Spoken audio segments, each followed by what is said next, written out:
The moment I saw Lucas across the crowded restaurant, 20 years melted away like snow in spring.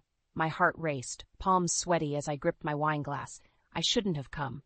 Amelia? His voice, deeper now, but still unmistakable, sent a shiver down my spine. I turned, forcing a smile. Lucas, it's been a long time. He stood there, salt and pepper hair framing those same intense blue eyes I'd fallen for in high school. The years had been kind to him, adding distinguished lines around his eyes and mouth. "You look amazing," he said, pulling out the chair across from me. "I wasn't sure you'd show up." I laughed nervously. Honestly, I wasn't sure either, but here I am. The waiter appeared, breaking the tension. We ordered drinks, our eyes never leaving each other. "So," Lucas began, leaning forward. "How've you been? Last I heard, you were climbing the corporate ladder in Chicago." I nodded, grateful for the easy topic. "Executive VP now. It's been a wild ride, but I love it. What about you? Still in construction?" "Yep. Started my own company about 10 years ago. It's doing well." He paused, his expression softening. "But let's not dance around it, Amelia. Why did you agree to meet after all this time?" The question hung in the air, heavy with unspoken history. I took a deep breath, steeling myself. I thought it was time. Emily's almost 18 now, and Lucas's face paled. "Emily, you mean?" "Yes," I said quietly. "Our daughter." The shock on his face was quickly replaced by anger. "Our daughter? Amelia, what the hell? You told me you didn't want anything to do with me or the baby." I recoiled, confusion etched across my face. "What? No, that's not what happened at all. Your mother said you wanted nothing to do with us." Lucas slammed his fist on the table, causing nearby diners to stare. "My mother? What does she have to do with this?" "Everything," I hissed, leaning closer. "She told me you'd left town, that you wanted a clean break. I was young and scared, Lucas. I believed her." He ran a hand through his hair, visibly shaken. "This can't be happening, all these years." "I'm sorry," I whispered, reaching for his hand. He didn't pull away. "I should have tried harder to find you, to get the truth. But I was just a kid, and your mother was persuasive." Lucas's eyes met mine, a storm of emotions swirling in their depths. "Tell me about her. Emily, what's she like?" I smiled despite the tension. "She's amazing, smart, stubborn, creative. She has your eyes, you know." He nodded, a small smile tugging at his lips. "Does she know about me?" "She knows you exist, but not much else." I wasn't sure how to explain it all. Lucas leaned back, processing. "So what now? Why tell me all this after so long?" I took a deep breath, steeling myself for what came next. "Because Emily deserves to know her father, and because I never stopped loving you, Lucas. I know it's crazy, but—" His phone buzzed loudly, interrupting. Lucas glanced at it, his face darkening. "It's my mother. I should take this." As he stepped away to answer, I sat there, heart pounding. What had I done? 20 years of secrets and lies, all unraveling in a single evening, and the biggest bombshell was yet to come. How would Emily react to all this? Lucas returned, his expression grim. "That was my mother. She knows we're meeting. Amelia, I think we've both been played for fools all these years." I nodded, a mix of anger and determination rising within me. "Then it's time we set things right, don't you think?" He reached across the table, taking my hand. "Together?" "Together," I agreed, squeezing his hand. As we left the restaurant, I couldn't shake the feeling that this was just the beginning. The past was about to collide with the present, and I had no idea if my carefully constructed life would survive the impact. I paced the living room, rehearsing the words I'd say to Emily. How do you tell your 17-year-old daughter that her long-lost father is suddenly back in the picture? The doorbell rang, startling me out of my thoughts. "I'll get it," Emily called from upstairs. "No, honey, I've got it," I replied, my heart racing. It was Lucas, right on time. I opened the door, and there he stood, looking as nervous as I felt. "Hey," he said softly. "Hey yourself," I replied, stepping aside to let him in. "Emily's upstairs. I haven't told her you're coming." Lucas nodded, running a hand through his hair. "Maybe this isn't such a good idea, Amelia. What if she hates me?" I squeezed his arm. "She won't hate you. She might be confused, maybe even angry, but she won't hate you." "Mom?"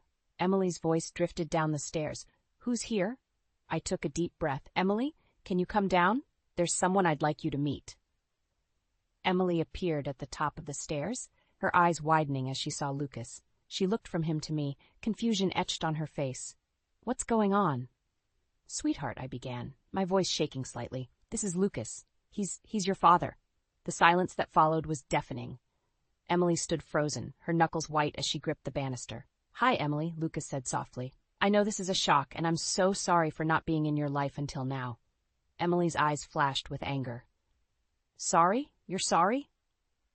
She turned to me. "Mom, what the hell is this?" "Language, Emily," I admonished reflexively, then immediately regretted it. "I know this is a lot to take in. Why don't we all sit down and talk about it?" "Talk about what?" Emily spat. "How you've lied to me my entire life. How she jabbed a finger at Lucas, suddenly decides to show up after 17 years.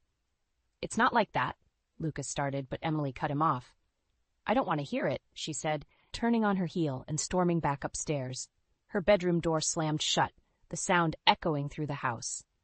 I sank onto the couch, burying my face in my hands. "That went well," I muttered. Lucas sat beside me, his arm hesitantly wrapping around my shoulders. "Give her time, Amelia. It's a lot to process." Just then, my phone buzzed. I glanced at it and groaned. "It's your mother." Lucas stiffened. "What does she want?" I showed him the text. "Heard you're playing Happy Families. Don't forget who really raised that girl. Dinner tomorrow. No excuses." "She has some nerve," Lucas growled. "What do we do?" I asked, feeling overwhelmed. Before Lucas could answer, the doorbell rang again. I opened it to find Mrs. Collins standing there, her face a mask of false concern. "Amelia, dear," she said, pushing past me into the house. "I thought I'd drop by to see how my granddaughter is handling the news." Her eyes landed on Lucas. "Oh, you're here too. How convenient." "Mother," Lucas said, his voice tight, "this isn't a good time." Mrs. Collins waved her hand dismissively. "Nonsense, there's never a bad time for family." She raised her voice. "Emily, darling, Grandma's here." I heard Emily's door open, and she appeared at the top of the stairs again, her eyes red-rimmed. "Grandma?" Mrs. Collins opened her arms. "Come here, sweetheart. I'm sure you need a shoulder to cry on after all this unpleasantness." Emily hesitated, then slowly came down the stairs. As she reached the bottom, Mrs. Collins enveloped her in a hug, shooting a triumphant look at Lucas and me over Emily's shoulder. There, she cooed. "Grandma's got you. I know it must be awful to have your whole world turned upside down like this." I felt my anger rising. "Mrs. Collins, I think you should leave. This is a family matter." She raised an eyebrow. "I am family, dear. The only stable family Emily's had, it seems." Lucas stepped forward, his face dark with anger. "That's enough, Mother. You need to go. Now." Mrs. Collins released Emily, who looked bewildered by the tension in the room. "Very well," she said coolly, "but this isn't over. Emily deserves to know the truth about everything." With that, she swept out of the house. As the door closed behind her, I turned to see Emily staring at us, her eyes filled with confusion and hurt. "What did she mean, the truth about everything?" she asked quietly. I exchanged a glance with Lucas, knowing that the real storm was just beginning. I stood at the altar, my heart racing as I watched Lucas walk towards me. The past few months had been a whirlwind of emotions, arguments, and reconciliations. Yet here we were, ready to start our life together. Officially this time. "You look beautiful," Lucas whispered as he took my hand. I smiled, fighting back tears. "You don't look so bad yourself." As the minister began the ceremony, I caught sight of Emily in the front row. Her face was a mask of indifference, but I could see the storm brewing behind her eyes. She'd barely spoken to either of us since Lucas moved in, retreating further into herself with each passing day. "I do," Lucas said, his voice strong and sure. "I do," I echoed, squeezing his hand. As we turned to face our guests, a commotion erupted at the back of the church. My blood ran cold as I saw Mrs. Collins striding down the aisle, her face twisted with anger. "I object to this farce of a marriage," she shouted, causing gasps to ripple through the congregation. Lucas stepped forward, his jaw clenched. "Mother, you weren't invited. Please leave." Mrs. Collins laughed bitterly. "Of course I wasn't invited. You wouldn't want the truth to come out, would you?" I felt panic rising in my chest. "Mrs. Collins, this isn't the time or place." "Oh, I think it's the perfect time," she interrupted, her eyes gleaming with malice. "Before you make the biggest mistake of your life, Lucas, there's something you should know." Emily stood up, her face pale. "Grandma, please don't do this." Mrs. Collins ignored her, focusing on Lucas. "Your precious Amelia isn't as innocent as she pretends to be. Did she tell you about the other men she was seeing when you got her pregnant? How she wasn't even sure you were the father? The church fell silent, all eyes on me. I felt the blood drain from my face. That's not true, I whispered. Lucas turned to me. Confusion and hurt etched across his features. Amelia? I shook my head frantically. Lucas, I swear she's lying. There was never anyone else. Mrs. Collins smirked. Oh, really? Then perhaps you'd like to explain these? She pulled out a stack of old letters from her purse. I found these in Lucas's old room. Love letters from other men, dated right around the time Emily was conceived. Lucas snatched the letters, his hands shaking as he read them. I felt my world crumbling around me. Lucas, please, I begged.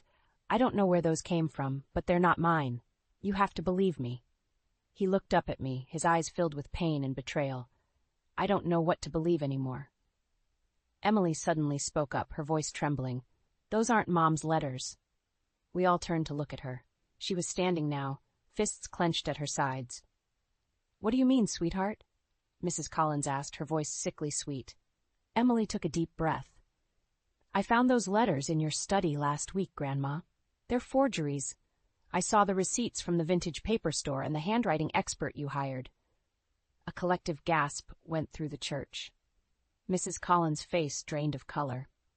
Emily, you don't know what you're talking about. I know exactly what I'm talking about, Emily interrupted, her voice growing stronger.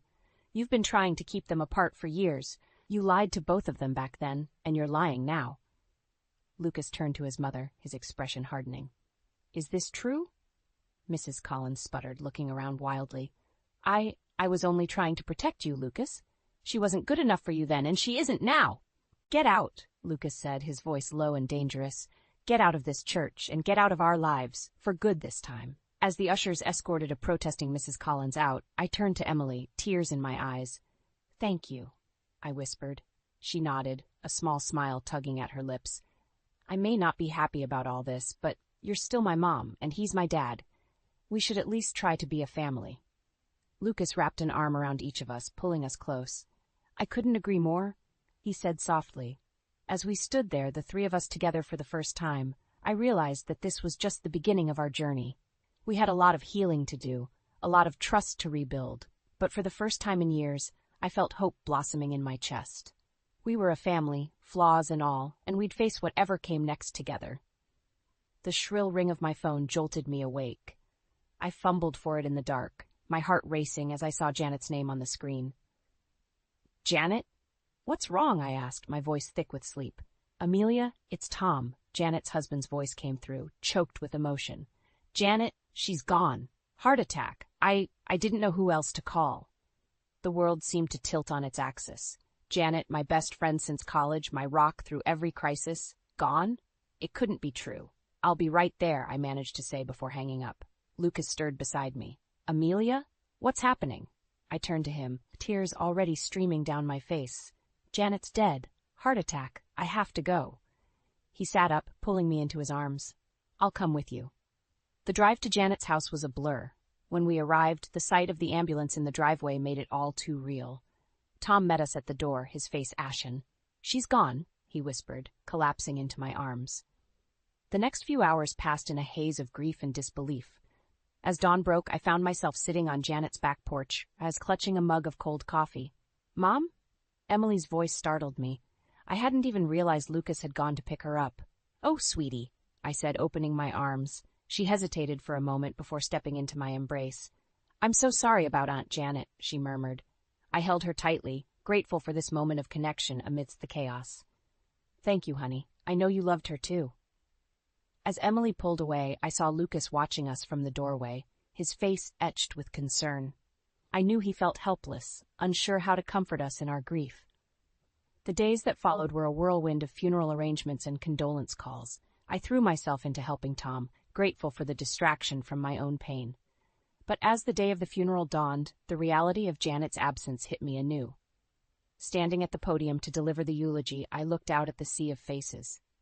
Tom, broken and lost. Emily, her eyes red-rimmed but dry. Lucas, his gaze steady and supportive. And there, in the back row, Mrs. Collins, her expression unreadable. I took a deep breath and began. Janet was more than my best friend. She was my sister in every way that mattered. As I spoke about Janet's life, her kindness, her infectious laugh, I felt a strange calm settle over me. This was my last gift to her, to ensure that everyone knew how extraordinary she was. After the service, as people milled about offering condolences, Mrs. Fresca Collins approached me. "Amelia, dear," she said, her voice syrupy sweet. Such a lovely eulogy. Janet would have been touched. I stiffened, wary of her sudden kindness. "Thank you, Mrs. Collins." She leaned in closer, lowering her voice. "You know, Janet confided in me before she passed. She was quite concerned about you and Lucas rushing into things. She thought Emily might be better off with me for a while, given all the upheaval." I felt as if I'd been slapped. "What are you talking about?" Mrs. Collins smiled sadly. "Oh, I hate to bring this up now, but Janet was worried about Emily's college fund. She mentioned you might have borrowed from it for your wedding. She just wanted to make sure Emily's future was secure." My mind reeled. Janet would never have said such things, would she? And how dare Mrs. Collins bring this up now, of all times? Before I could respond, Lucas appeared at my side. "Is everything all right here?" he asked, his voice tight. Mrs. Collins patted my arm, "Just offering my condolences. We'll talk more later, dear." As she walked away, I turned to Lucas, my emotions a tangled mess of grief, anger, and confusion. "What did she want?" he asked. I shook my head, unable to form words. How could I tell him that our happiness might be tearing our family apart? That even Janet, my dearest friend, might have doubted us? As I looked across the room at Emily, standing alone and looking lost, I realized I had a decision to make. One that could change everything. The somber atmosphere of Janet's funeral weighed heavily on me as I stood near her casket, accepting condolences from a seemingly endless line of mourners. Lucas hovered nearby, his presence both comforting and somehow distant. Emily had retreated to a corner, her face a mask of quiet grief. As the last of the guests offered their sympathies, I felt a familiar chill run down my spine. Mrs. Collins approached, her face a picture of false concern. "Amelia, dear," she cooed, "such a tragedy. Janet was such a pillar of the community." I nodded stiffly, bracing myself for whatever barb was coming next. "You know," Mrs. Collins continued, lowering her voice conspiratorially, "Janet and I had quite a long chat just last week. She was so concerned about Emily's future." My guard instantly went up. "What are you talking about?" Mrs. Collins' eyes gleamed with malice. "Well, it seems Janet was worried about Emily's inheritance. She mentioned something about you dipping into Emily's college fund for your hasty wedding." The accusation hit me like a physical blow. "That's absurd," I hissed. "Janet would never." "Oh, but she did," Mrs. Collins interrupted. "She was quite distressed about it. In fact, she suggested that perhaps Emily would be better off living with me for a while, given all the upheaval in your household." Red-hot anger surged through me. How dare she use Janet's memory to manipulate us? "Mrs. Collins," I said, my voice dangerously low, "I don't know what game you're playing, but this ends now. Janet would never have said those things, and you know it." She feigned innocence. "I'm only relaying what Janet told me, dear. Perhaps we should discuss Emily's living arrangements and her financial future. After all, it's what Janet would have wanted." Something inside me snapped. "Enough!" I shouted, drawing startled looks from the remaining mourners. "How dare you use my best friend's funeral to push your agenda? You've been trying to tear this family apart from the moment Lucas and I reconnected, and I won't stand for it anymore." Mrs. Collins' face hardened. "Now, Amelia, let's not make a scene." "No, let's make a scene," I retorted, my voice rising. "Let's talk about how you lied to Lucas and me 20 years ago, keeping us apart. Let's discuss how you've manipulated Emily, poisoning her against her own father. You're toxic, Mrs. Collins, and I won't let you hurt my family anymore." Lucas appeared at my side, his face a mix of concern and determination. "Mother, I think it's time for you to leave." Mrs. Collins' eyes darted between us, realizing she'd lost this round. "This isn't over," she hissed before turning on her heel and stalking away. As the door slammed behind her, I became acutely aware of the stunned silence in the room. Emily stood frozen, her eyes wide with shock and confusion. "Mom?" she whispered. What just happened?" I felt the weight of every eye in the room on me. The truth I'd been holding back for so long threatened to spill out. But was this really the time or place? Lucas squeezed my hand. "Amelia," he said softly, "I think it's time we told Emily everything." No more secrets. I looked at my daughter, seeing the hurt and uncertainty in her eyes. Then I glanced at Janet's photo on the casket, her warm smile seeming to encourage me even now. Taking a deep breath, I made my decision. "You're right," I said to Lucas. Then, turning to Emily, I held out my hand. "Sweetheart, there's something we need to tell you. About your grandmother, about your father and me, about everything."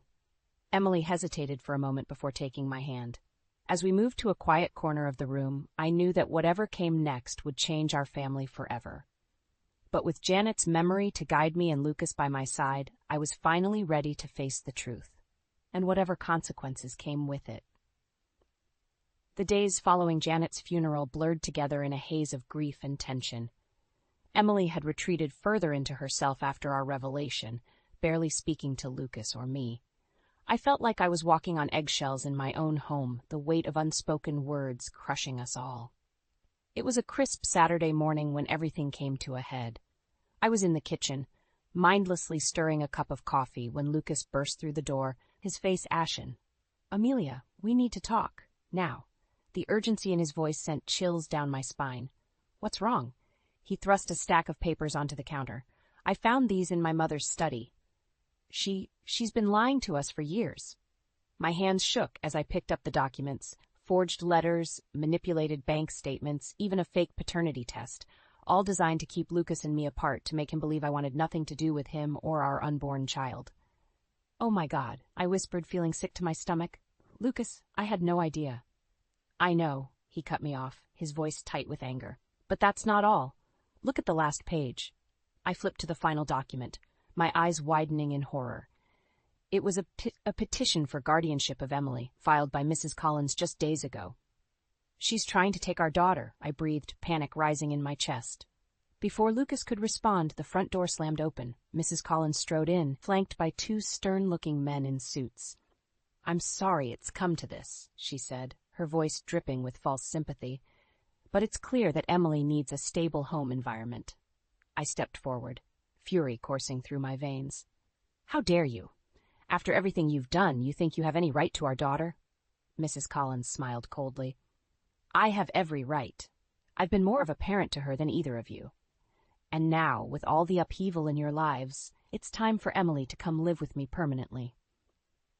Lucas moved to stand beside me, his jaw clenched. "You're not taking her anywhere, Mother. We know the truth now, all of it."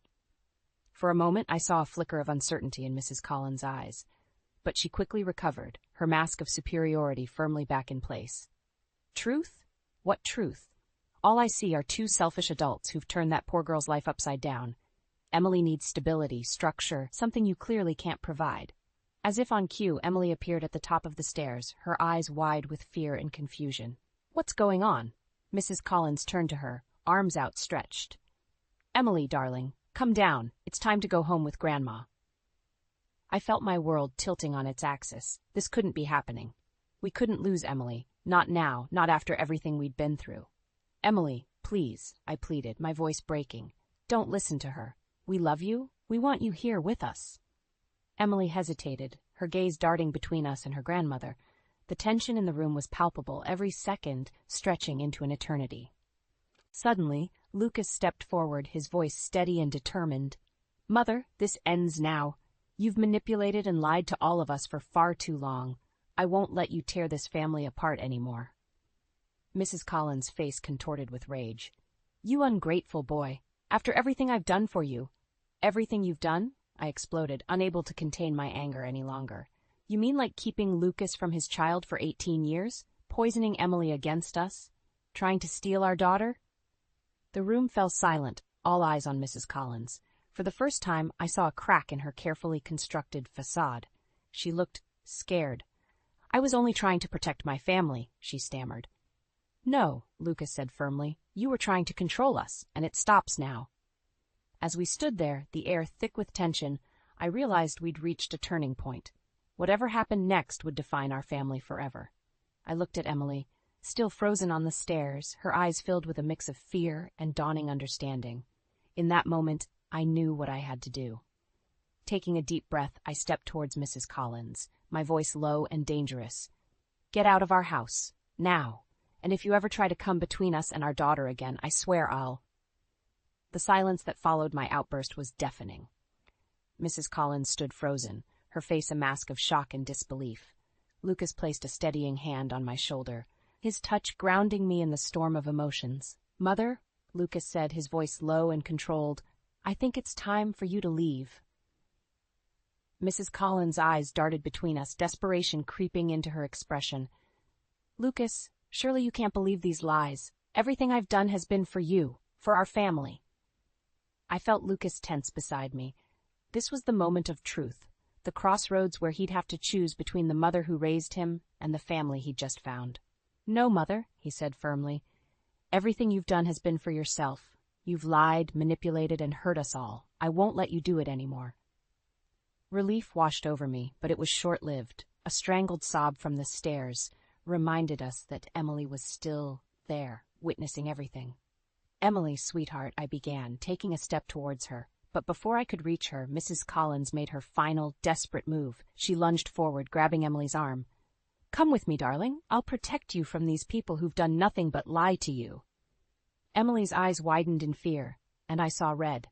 Without thinking, I surged forward, wrenching Mrs. Collins' hand away from my daughter. "Don't you dare touch her!" In the chaos that followed, I barely registered Lucas calling the police or Mrs. Collins's hysterical screaming. All I could focus on was Emily, trembling and pale, caught in the middle of this nightmare. As the police arrived and began questioning everyone, I pulled Emily into a tight embrace. "I'm so sorry, baby. I'm so sorry." She clung to me, her body shaking with silent sobs. Over her shoulder, I watched as Lucas gave his statement to the officers, his face a mix of pain and determination. Hours later, after Mrs. Collins had been escorted away and the house had fallen into an uneasy quiet, the three of us sat in the living room, emotionally exhausted. "I heard everything," Emily said suddenly, her voice small. "I was at the top of the stairs. I heard what Grandma did." Lucas leaned forward, his elbows on his knees. "Emily, we never wanted you to find out like this. We were trying to protect you." She looked up, her eyes shining with unshed tears. "But why didn't you tell me sooner? Why did you let me believe all those things about you, Dad?" The word Dad hung in the air, fragile and new. Lucas's breath caught, and I saw the emotions play across his face. "I was afraid," he admitted softly. "Afraid you wouldn't want me, afraid I'd mess everything up. I should have been braver for you." I reached out, taking both their hands in mine. We all should have been braver. But Emily, you have to know that everything we've done, every decision we've made, has been out of love for you. Emily nodded slowly, processing. I don't know who to trust anymore. Grandma was always there for me, and now—" "I know, sweetheart," I said, my heart breaking for her. "But we're here now, all of us together. We can figure this out." As we sat there, the weight of everything that had happened pressing down on us, I realized that this was just the beginning. We had a long road ahead, full of healing and rebuilding trust. Lucas squeezed my hand, his eyes meeting mine over Emily's head. In that moment, I saw all the love, pain, and determination we shared. Whatever came next, we'd face it as a family. But as the night wore on and Emily finally drifted off to sleep between us on the couch, a nagging fear gnawed at the edges of my mind. Mrs. Collins' words echoed in my ears. "This isn't over." I knew, with a certainty that chilled me to the bone, that she was right. This was far from over, and as I looked at my fragile, newly formed family, I wondered if we were strong enough to withstand whatever storm was coming our way. The weeks following Mrs. Collins' dramatic exit were a minefield of emotions. Emily oscillated between anger and grief, lashing out one moment and withdrawing the next. Lucas struggled with guilt, second-guessing every interaction with his daughter. And I felt like I was barely holding us all together with sheer willpower. It all came to a head on a rainy Sunday afternoon. I was in the kitchen, mindlessly stirring a pot of soup, when I heard raised voices from the living room. "You can't just waltz in here and expect to be my dad!" Emily shouted. "Where were you for the past 17 years? I rushed in to find Emily and Lucas facing off, both red-faced and teary-eyed. "I'm trying, Emily," Lucas pleaded. "I know I can't make up for lost time, but nothing." Emily cut him off. "You left us. You chose to believe Grandma over Mom. How can I ever trust you?" The pain in Lucas's eyes was unbearable. I stepped forward, ready to intervene, when suddenly Emily turned on me. "And you," she cried. "You lied to me my whole life. You let me believe Dad didn't want us. How could you?" Her words hit me like a physical blow. All the guilt, all the regret I'd been carrying for years came crashing down on me. I sank onto the couch, my legs unable to support me any longer. "You're right," I whispered, tears streaming down my face. "We've all made terrible mistakes. We've hurt each other in ways that seem unforgivable." The room fell silent, the weight of our shared pain hanging heavy in the air. "But," I continued, finding strength I didn't know I had, "we're family. And family means we don't give up on each other, even when it's hard. Especially when it's hard." I looked up at Emily, seeing the conflicted emotions warring in her eyes. "Sweetheart, I know we've let you down, but we love you more than anything in this world. Can you give us a chance to prove it?"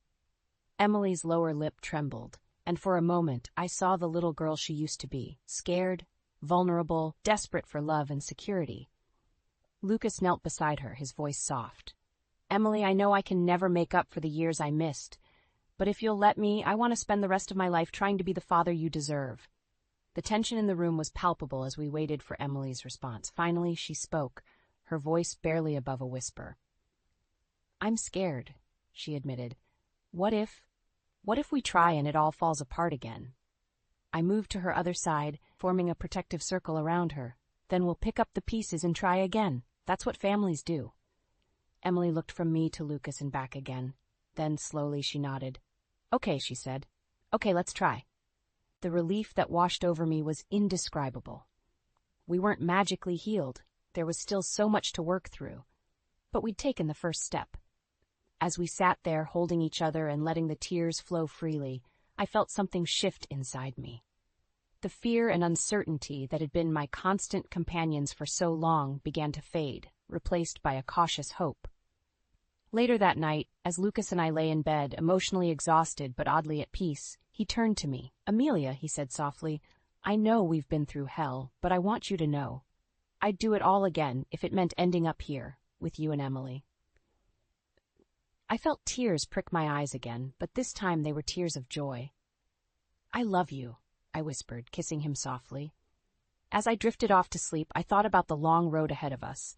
There would be more challenges, more tears, more moments of doubt, but for the first time in years, I wasn't afraid to face them. We were a family. Imperfect, scarred, but unbreakable. And together we could weather any storm. The next morning, I woke to the sound of laughter drifting up from the kitchen. I found Lucas and Emily attempting to make pancakes, flour dusting their clothes and grins on their faces. As I watched them, my heart swelled with love and gratitude. This was what I'd always dreamed of, a family, whole and healing, facing the future together. "Room for one more?" I asked, stepping into the kitchen.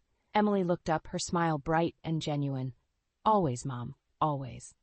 And in that moment, I knew that no matter what challenges lay ahead, we'd face them as a family, stronger, wiser, and more loving than ever before. "You really think wearing that will make a good impression?" Ethan's words echoed in my mind as I stared at my reflection. I smoothed my hands over the simple black dress I had chosen for dinner with his parents tonight. It wasn't flashy or expensive, but it was me. Or at least, I thought it was until now. Doubts swirled as I recalled Ethan's tone when he saw my outfit earlier. Was he right? Maybe I should have worn something more formal and elegant. But as an emerging artist barely scraping by, my wardrobe was limited. I sighed, pushing the negative thoughts away. I had to stop second-guessing myself. The doorbell rang and I took a deep breath. It was now or never. Ethan greeted me with a weak smile and a peck on the cheek. We drove in tense silence to his parents' lavish downtown apartment. I gazed up at the sleek high-rise apprehensively.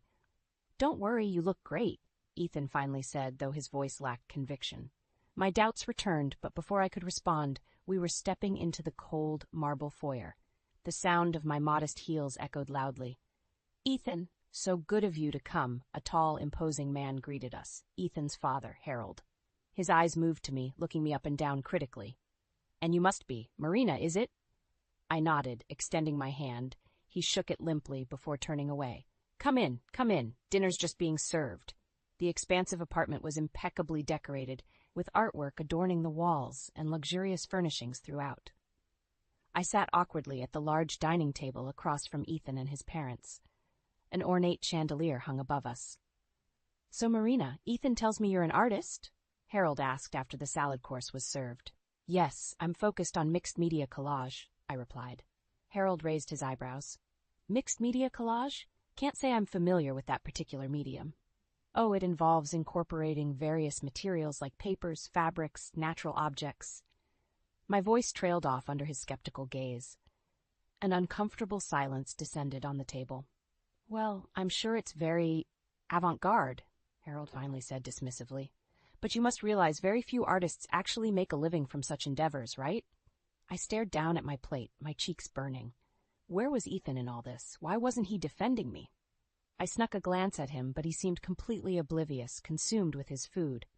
"Of course," Harold continued, "art is a wonderful hobby for a young woman like yourself, but you need a practical career as well, like finance or law. Don't you agree, Ethan?" Ethan looked up, nodding meekly. "You make a fair point, Dad." I gritted my teeth, humiliation washing over me. The rest of the dinner passed painfully until finally it was over. Ethan and I rode the elevator down to the car in silence. It wasn't until we were driving away that he finally spoke. "I'm really sorry about my dad," he said half-heartedly. "You know how traditional and superficial he can be." I just stared out the window, holding back angry tears. Maybe this relationship was a mistake after all. The weekend after the disastrous dinner, I found myself reluctantly agreeing to a second meeting with Ethan's family. Part of me wanted to end things then and there, but another part still clung to the hope that maybe it was just first impressions. Maybe if I tried again, they would see me for who I really am. Ethan seemed genuinely apologetic about his dad's behavior. "Just give him another chance," he pleaded. "He's old-fashioned, but I know if he gets to know you better, he'll come around." I finally acquiesced, though I knew deep down it was a long shot.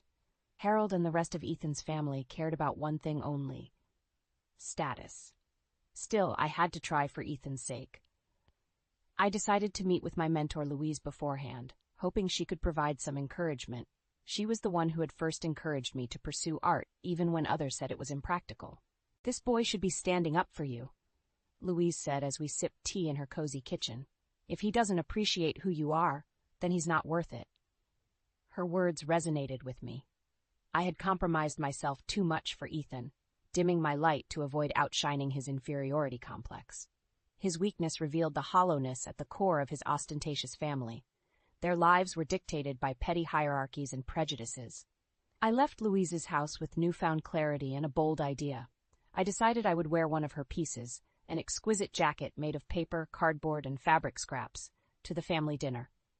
I knew Harold would scoff at it for looking like arts and crafts, but its beauty stemmed from Louise's brilliant technique of transforming discarded materials into art. The night of the dinner came. My hands trembled slightly as I fastened the final button on the jacket. This was my line in the sand. Ethan clearly felt some trepidation when he arrived to pick me up. "That jacket's different," he noted delicately. I lifted my chin, steadying my resolve. "Yes, it's one of a kind, like me." He nodded, looking away awkwardly. My courage grew. At Harold's apartment, I immediately felt his scornful glare on my outfit, but before he could deride it, I spoke up proudly. "My jacket was handmade by Louise Sanders. I'm sure you've heard of her brilliant found object creations." Harold paused, seeming temporarily impressed. "Louise Sanders? Isn't she that new avant-garde designer featured in Vogue last month?" "The one and the same," I confirmed. "Oh yes, of course," Harold exclaimed with forced enthusiasm. "Her work with recycled materials is so innovative." I smiled victoriously as we sat down to dinner. For once, the power dynamic felt shifted in my favor.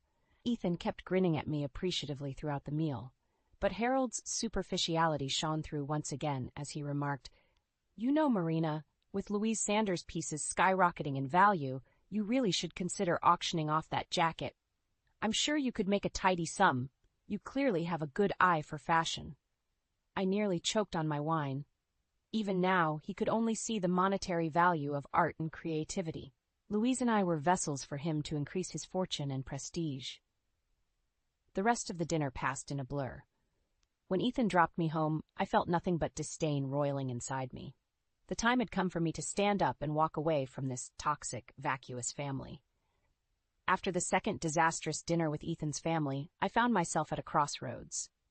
The blatant disrespect and condescension I had experienced left me reeling. I knew I deserved better, but a small part of me still clung to the hope that our relationship could be salvaged.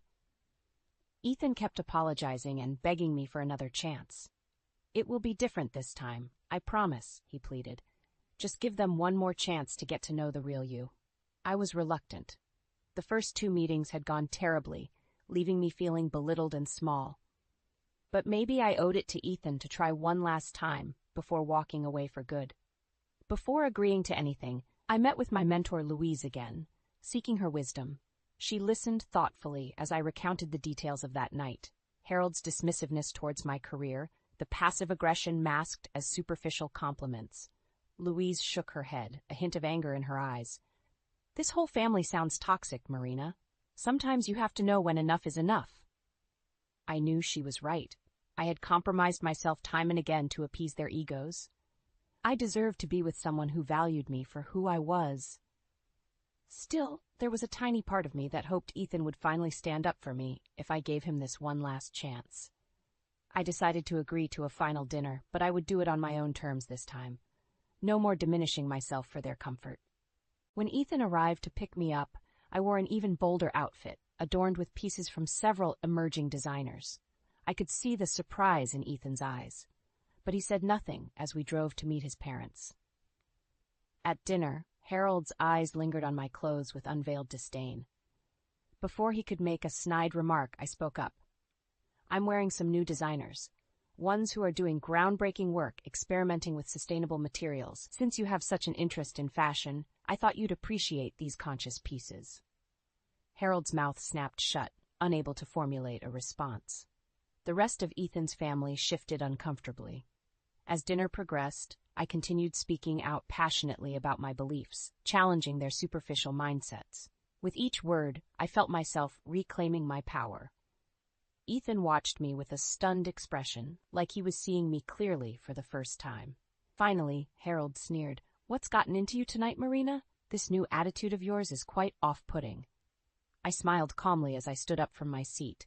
"With all due respect, nothing has gotten into me. This is who I have been all along.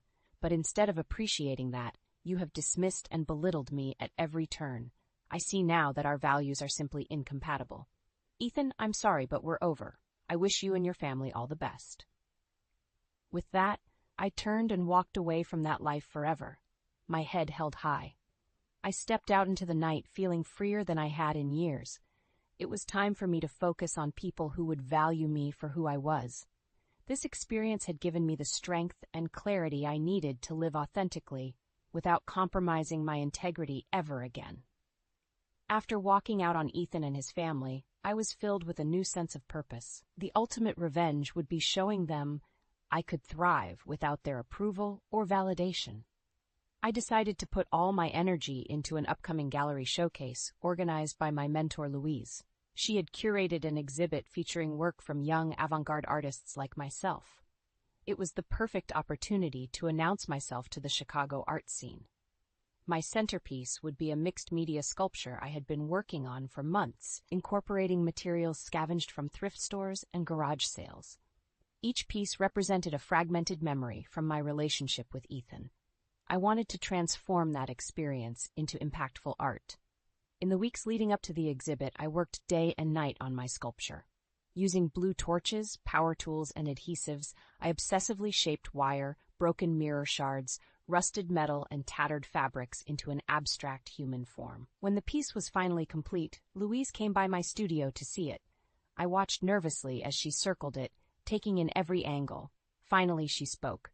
"This is your best work yet, Marina. So raw and yet beautiful. It will stun people." Her validation filled me with confidence. This was the moment I would stake my claim as an important young artist, and Ethan's family would regret ever dismissing me. On the night of the opening, I could hardly breathe as people began trickling into the gallery. The lights illuminated my sculpture provocatively, its jagged edges and distorted shape confrontational, yet captivating. I mingled nervously, awaiting people's reactions, but as I glanced around the room, I did a double take. There in the corner were none other than Ethan and his parents. Our eyes met briefly before Ethan looked away awkwardly. What were they doing here? Louise must have included them on the invite list before everything happened. I watched as they made their way slowly around the exhibit, Harold looking bored and unimpressed. Finally, they came upon my sculpture. They stared at it silently, confusion etched on their faces. Harold turned to me. "You made this thing?" he asked in a patronizing tone. I stepped towards them boldly.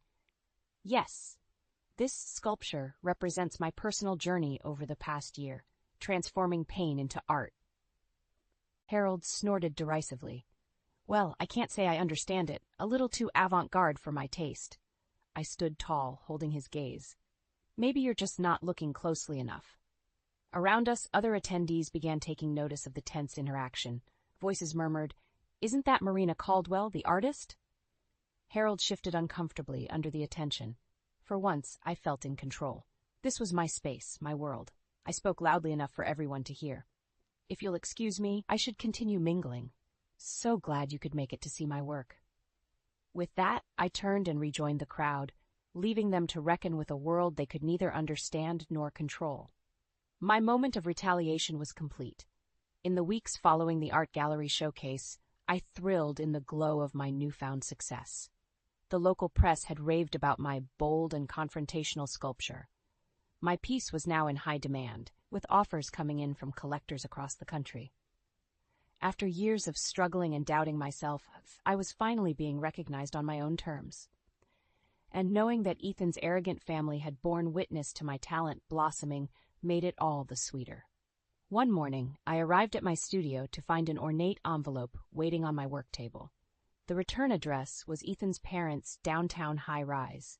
Curiosity mixed with apprehension as I tore it open. The heavy cardstock invitation announced the opening of a new contemporary art gallery in their building. At the bottom was a handwritten note from Ethan's mother. "Dear Marina, your remarkable work at Louise's recent showcase inspired Harold and I to venture into the art world ourselves. We would be honored if you would attend the grand opening of our gallery next weekend. We truly hope to see your sculpture displayed at the space one day." Warmly, Elizabeth first nearly burst out laughing. They wanted me to be part of their vanity project? After years of scorn and dismissal towards my craft, I decided I would attend their opening, if only to see them humiliate themselves trying to fit into my world.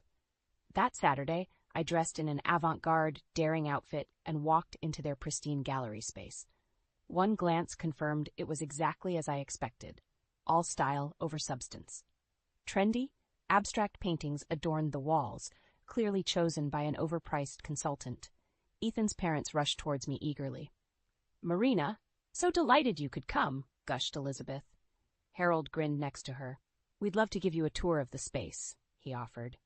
As we meandered through the rooms, they name-dropped artists and raved about each meaningless piece. I hid my smirk. Finally, we arrived at the back room.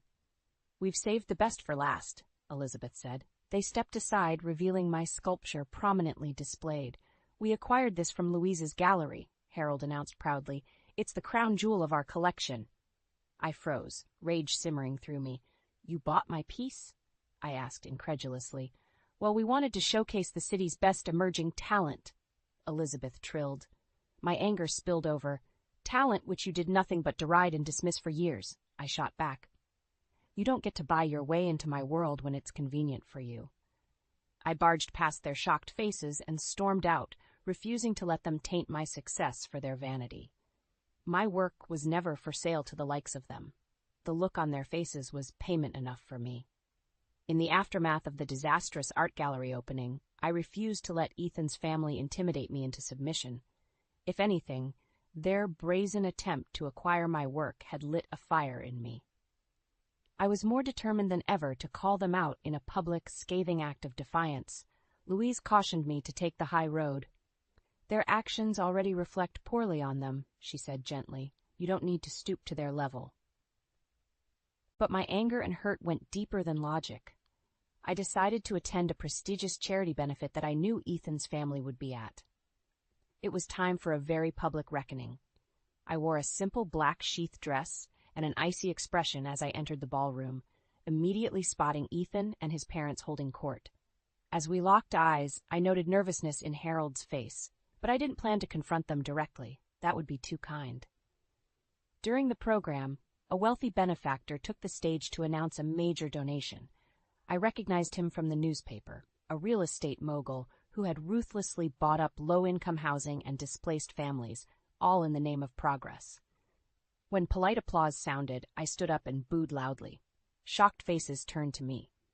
Before anyone could react, I strode onto the stage and grabbed the microphone. This man deserves condemnation, not celebration. I declared passionately to the stunned crowd. He is responsible for rampant gentrification and suffering of the vulnerable. His donation is blood money. Murmurs arose as security rushed towards me, but I continued staring defiantly until they hauled me away. The story would make headlines tomorrow, I knew. Ethan appeared at my side as I was escorted out. "Marina, what were you thinking?" he hissed. I met his eyes unwaveringly. "The better question is, what are you thinking? Aligning yourself with these toxic elites, letting them stomp on others." My voice rose with anger. "You've thrown away every good thing between us to worship at the altar of greed and status." I stepped closer and spat out my final blow. "You and your whole damned family deserve each other." I shoved past Ethan, leaving him speechless amidst the swirling chaos. My heels clicked across the marble lobby as I strode outside with my head held high, finally free of their grasp. The next weeks passed in a blur. My defiant act had gone viral, with many lauding me as a champion for justice. Galleries and universities invited me to speak. My calendar filled with events and interviews. One morning, my doorbell rang unexpectedly. I opened it to find Ethan holding a single red rose. Before he could speak, I stepped forward and shut the door firmly in his face. I had nothing left to say to him or his family. My sights were set on a new horizon now. Let Ethan's privileged world crumble under the weight of its own rotten foundation. I would continue shining light on those they had trampled. With my new platform, I was only getting started. In the weeks after I publicly denounced Ethan's family, fallout from the scandal spread steadily through Chicago's elite circles. Whispers followed Ethan's parents everywhere, with friends and colleagues carefully avoiding them at social events. Their real estate empire took a hit as partners withdrew investments, not wanting the negative publicity. Harold responded by trying to smooth things over, penning op-eds and making appearances at charity events, but his desperate attempts to salvage his family's reputation only made things worse. Meanwhile, my career catapulted to new heights. The fame from my defiant, viral act earned me features in major publications. Galleries clamored to host my work. Invitations poured in for speaking engagements across the country. It was a gratifying vindication after years of patronization from Ethan's family. They had sneered at my unsophisticated art, oblivious to the raw talent right under their noses. How quickly the tides had changed. At my recent openings, I scanned the room, almost hoping to witness Harold and Elizabeth attending like scorned groupies. But of course, they were too humiliated to show their faces now. One evening, I arrived home to find an envelope wedged in my door. My guard immediately went up, thinking it was another pathetic plea from Ethan. But the return address was from Louise's gallery. Inside was a printed email between her and a writer for ArtNet News. "Hello, Louise. I'm working on a piece about Chicago's rising art stars and would love to feature Marina Caldwell. Her scathing manifesto against elitism took real courage. Do you have quotes you could contribute about her talent and integrity? Many thanks, Sam." I hugged the note to my chest, Louise's words warming me. Marina has always had a vision and voice far beyond her years. She turns injustice into art that makes you think and feel. Stay tuned, because this is only the beginning for her. After the darkness of recent months, it was profoundly moving to read Louise's unwavering support laid out. No matter what vitriol or opposition I faced, she believed in my gifts. I penned a heartfelt letter to Louise, thanking her for standing by me. I hoped one day I could be that kind of mentor to an emerging creative spirit. That was the only power and legacy I aspired to now. Let Ethan and his family cling to their dwindling status and wealth, constantly looking over their shoulders. I didn't need them or their world. I had everything I needed, my voice, my vision, and people who genuinely nurtured my talents rather than exploiting them. And that was worth more than they could ever grasp. In the weeks following the explosive will reading, I threw myself into learning the brewery business.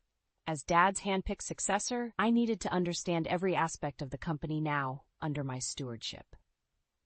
I toured the grounds, talking with employees and learning their roles hands-on. The seasoned workers taught me the intricate brewing process, from selecting premium ingredients right down to bottling and distribution. As I reviewed accounting records, the picture came into clear focus. Dad built this empire from the ground up, showing me the deeper meaning behind his years of endless work. The company meant far more than profit margins to him. It meant community, jobs for hundreds, partnerships with local farms, families sustained for generations. The brewery wove lives together in a way I never fully appreciated until now. Late one evening, as I finalized a new hire's papers, loud shouts rang out from the parking lot. I rushed outside to investigate. My gut tightened at what I saw. Evelyn and Declan stood screaming at Tom, Dad's loyal head brewer of 20 years. In the shadows lurked several suited men with hard expressions. Evelyn's usually polished blonde hair hung in frazzled strands as she jabbed a finger at Tom. "You have no right to block us," she shrilled. "Marshall promised us control." Tom stood firm, arms crossed. "This is Mr. Ryder's brewery now, as Mr. Marshall wanted. I aim to uphold his wishes." Declan grabbed Tom's shirt, wrenching the older man close. "Tell us the access codes to the system mainframe now," he growled, "or my associates will convince you the hard way." The suited men cracked their knuckles, malice glinting in their eyes. Tom paled but lifted his chin. "I won't betray Mr. Marshall's son. Do your worst." Rage exploded within me. I stalked forward, muscles coiled tight. "Let him go!" My shout echoed sharply. Everyone froze. Evelyn recovered first, her smile dripping false sweetness. "Ryder, darling, we were just having a chat with Tom here." I cut through her facade with a blistering glare. "Get off my property, now." Declan released Tom hastily as they scrambled to their car. Pausing, Evelyn hissed at me, "You'll pay for this," before peeling out down the road. I watched them go, chest heaving. So now they resorted to threats and violence, revealing desperation to reclaim what they considered their lost inheritance. Well, that was never happening. I turned to Tom, who gave me a grateful nod. In that small gesture, I recognized the deeper bond of trust Dad and Tom shared now flowing to me. As we walked back inside, steely purpose took root within me. Evelyn and Declan wanted war? Fine. For the brewery, for Dad and for Tom, I would give them absolute hell. No more playing nice. That time ended when they laid hands on my people and tried dismantling Dad's legacy. If those snakes wanted a fight, I would rain fire on their ambitions until only ashes remained. My father's company now lived through me, and I protected what was mine.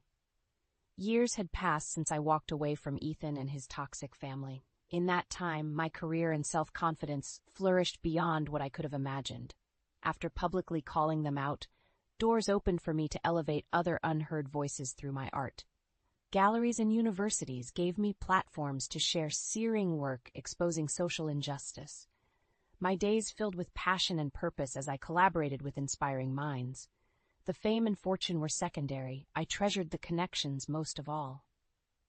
Of course, the curiosity lingered about whatever became of Ethan and his parents after their spectacular downfall. I caught occasional rumors of them selling off assets and withdrawing from the public eye. But I felt no desire to follow up or relish their suffering. I had made my point and moved on. Their world held no appeal for me anymore, nor any power over my life path.